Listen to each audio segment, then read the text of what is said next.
এই মানুষটাকে দেখছো, এই মানুষটার সাথে আজকে একটা ঘটনা ঘটেছে। সন্ধেবেলা আমরা সবাই মিলে ফোনের দোকানে গেছিলাম, তখনই ইনি দোকানে আসে। ইনি কোথাও কাজে গেছিল আর তার কাছে একটা ছোট্ট ফোন ছিল, সেটা কেউ চুরি করে নিয়েছে। তাই তিনি এই ফোনের দোকানে এসছে শুধুমাত্র তার ছেলের সাথে ফোন করে যোগাযোগ করিয়ে দেওয়ার জন্য। দোকানের লোক সব শুনেও ওনাকে অন্য কোথাও যেতে বলছিল, কিন্তু তার পরিস্থিতি দেখে আমরা নিজেরাই বললাম যে আপনি আমাদের ফোন থেকে ফোন করুন, আপনি ছেলের সাথে যোগাযোগ করুন আগে। তার কাছে কোনো টাকা পয়সা নেই বলে সে তার ছেলেকে ফোন করে কিছু টাকা চেয়েছিল, বাট তার ছেলেকে ফোন করার পর সে উল্টে তার উপরই চার্জ করছে। এরপর ছেলের কাছে অনেক রিকোয়েস্ট করার পর ছেলে অনলাইনে 2000 টাকা পাঠায়। বাট আমি বুঝে পাই না সে কেমন ছেলে, বাবা হেল্পলেস অবস্থায় তাকে ফোন করছে অন্যের ফোন থেকে, ফোন করে রীতিমতো কাঁদছে, তারপর গিয়ে সে কনভিন্স হয়েছে টাকা দেওয়ার জন্য।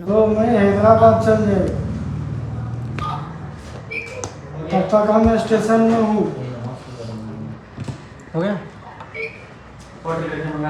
40,000 बोला है, देखा अभी पेमेंट करना पड़ेगा नहीं सर, पूरा कंप्लीट करके बाद में बोलेंगे। जितना मैं स्टार्टिंग बोला था उतना ही है, ज़्यादा नहीं है। যাই হোক, এরপর সবকিছু মিটে যাওয়ার পর আমরা এখানে ওয়েট করছিলাম ফোনের জন্য। এখানে হীরক ওর জন্য ফোন কিনতে এসছে, আর সাথে আমি এসেছি সৌরভের জন্য ফোন দেখতে। সৌরভের আগের ফোনটা ছিল iPhone 11, ওটার কন্ডিশন বেশ খারাপ হয়ে গেছে, তাই জন্য আমরা এসেছি iPhone 17 নেব বলে। এই যে এখানে এই ল্যাভেন্ডার কালারটা হচ্ছে হীরকের, আর এই গ্রিন কালারটা হলো সৌরভের। সমস্ত প্রসিডিওর কমপ্লিট করে পেমেন্ট করে দিয়ে এবার চলছে আনবক্সিং করা।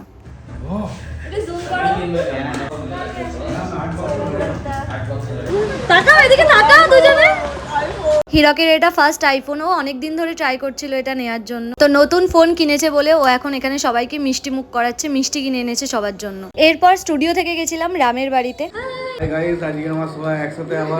এখানে চলছে সবাই মিলে আড্ডা দেয়া, এক একজন এক এক টপিকে কথা বলছে, এ এক কথা বলছে, ও এক কথা বলছে, সবাই একসাথে হলে যা হয় আর কি। তো চলো আজকের ভিডিওটা এই পর্যন্তই, টাটা।